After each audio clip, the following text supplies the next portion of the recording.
সাবেক আইজিপি বেনজির আহমেদ ও তার পরিবার এবং জাতীয় রাজস্ব বোর্ডের সাবেক কর্মকর্তা ছাগলকাণ্ডে আলোচিত মতিউর রহমান ও তার পরিবারের সম্পদ বিবরণী জমা দিতে নোটিশ জারি করেছে দুর্নীতি দমন কমিশন দুদক। আর পুলিশের সাবেক অ্যাডিশনাল আইজি এবং বিআইডব্লিউটি এর সাবেক চেয়ারম্যান মোহাম্মদ শামসুদ্দোহা খন্দকার ও তার স্ত্রীর বিরুদ্ধে দুর্নীতির মামলার চার্জশিট দাখিল করেছে সংস্থাটি। দুপুরে সংবাদ সম্মেলনে এসব তথ্য জানান দুদক সচিব খোরশেদা ইয়াসমিন। রিপোর্ট সৈয়দ আব্দুল মুহিতের।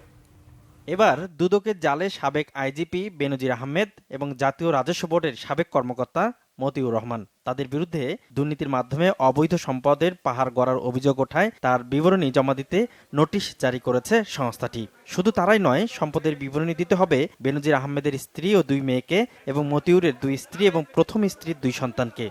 বেনজির আহমেদ, তার স্ত্রী মিসেস জিশান মির্জা, তার জ্যেষ্ঠ কন্যা এবং মেজ কন্যা, তাদের এই সম্পদ বিবরণী দাখিলের জন্য একটি নোটিশ ইতোমধ্যে জারি করা হয়েছে। ডক্টর মোহাম্মদ মতিউর রহমান, তিনিও দুর্নীতির মাধ্যমে দেশে ও বিদেশে অবৈধ সম্পদ অর্জন সহ দুর্নীতি দমন কমিশন কর্তৃক একটি অনুসন্ধানকারী টিম অনুসন্ধান করেছেন এবং ডক্টর মোহাম্মদ মতিউর রহমান, তার প্রথম স্ত্রী লায়লা কানিজ, প্রথম পক্ষের সন্তান এবং দ্বিতীয় স্ত্রী শাম্মী আক্তার শিবলির নামে একটি নোটিশ ইতিমধ্যে জারি করা হয়েছে। শুধু বেনজির আহমেদ নয়, পুলিশের সাবেক অতিরিক্ত মহাপরিদর্শক শামসুদ্দোহা খন্দকারের দুর্নীতি প্রমাণিত হওয়া এখন সময়ের ব্যাপার মাত্র। তিনি বিআইডব্লিউটি এর সাবেক চেয়ারম্যানও ছিলেন। তার বিরুদ্ধে 2019 সালেই মামলা করেছিল দুদক। এবার তিনিও তার স্ত্রী ফেরদৌসী সুলতানের বিরুদ্ধে আদালতে চার্জশিট দাখিল করেছে দুর্নীতি দমন কমিশন। ডক্টর মোহাম্মদ শামসুদ্দোহা খন্দকার এবং তার স্ত্রী মিসেস ফেরদৌসী সুলতানা খন্দকারের বিরুদ্ধে তদন্ত শেষে ডক্টর মোহাম্মদ শামসুদ্দোহা খন্দকারের বিরুদ্ধে 8 কোটি 44 লক্ষ টাকার সম্পদ গোপন সহ 2 কোটি 87 লক্ষ টাকার জ্ঞাত আয় বহির্ভূত সম্পদ অর্জন এবং বিভিন্ন ব্যাংকে সন্দেহজনক অস্বাভাবিক ব্যাংকিং লেনদেনের প্রমাণ পাওয়া যাওয়ায় কমিশন কর্তৃক চার্জশিট দাখিলের অনুমোদন দেওয়া হয়েছে।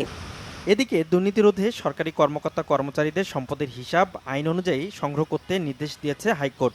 এ সংক্রান্ত এক রিটের শুনানি নিয়ে বিচারপতি নজরুল ইসলাম তালুকদার ও বিচারপতি কাজী ইবাদত হোসেনের দ্বৈত বেঞ্চ এই আদেশ দেন। একই সাথে সরকারি কর্মচারী আচরণ বিধিমালা বাস্তবায়নে কি পদক্ষেপ নেওয়া হয়েছে 3 মাসের মধ্যে তার অগ্রগতি প্রতিবেদন দাখিল করতেও বলা হয়েছে। সরকারি কর্মকর্তা কর্মচারীদের নিকট থেকে তাদের সম্পদের হিসাব বিবরণী আইন অনুযায়ী সংগ্রহ করার জন্য সংগ্রহ করা সম্পত্তির হিসাব বিবরণীটি শুরু করেছেন। সেই মর্মে একটি প্রগ্রেস রিপোর্ট আগামী 3 মাসের মধ্যে মাননীয় আদালতে দাখিল করার জন্য একটি নির্দেশনা প্রদান করেছেন। রিটের শুনানিতে আদালত বলেন, দুর্নীতি সুশাসনের অন্তরায়, তাই সব শ্রেণী পেশার মানুষকে ঐক্যবদ্ধভাবে দুর্নীতির বিরুদ্ধে আন্দোলন গড়ে তুলতে হবে। সৈয়দ আব্দুল মুহিত, বাংলা ভিশন, ঢাকা।